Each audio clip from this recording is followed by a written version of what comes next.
Hello guys! Mao ni siya guys ang padulong sa Libagon.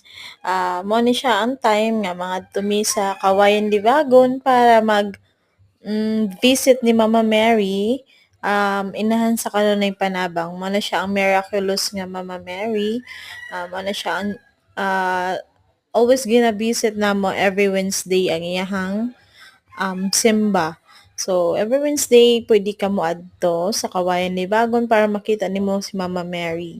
So, among buhaton dito is na may misa, and then after sa misa mo na siyang magpatunog mi.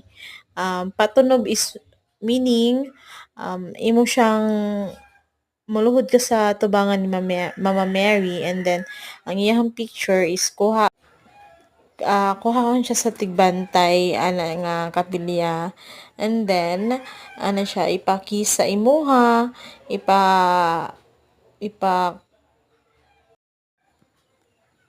so man siya nalingaw ko ni Ate Dolor, no, sa Ate Dolor man siya nga akong friend since 2016.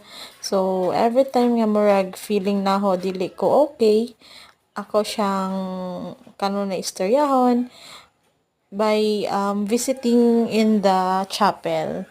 So, mo na siya si Ate Dolor.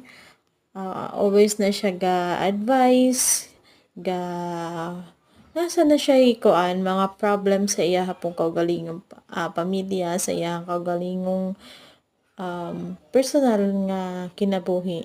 So, vice versa me, mo-open ko sa iya ang mga problems, and also mo-open sad siya sa iyang problems. And then, because of Mama Mary, mo na siya nagkasuod gyud mi ni Ate Dolor. So, after na mo ana naniod to mi dito sa Ivans Reeves, dapit na siya sa dagat, sa Konsolasyon. So, before mi nanghuli sa akong manghod, hapit sa mi sa baybayon, no? So, very nice kaayo ang dagat. Tanawa, daghang nangaligo. Even though hindi siya Sunday, pero daghang naligo. And then, picture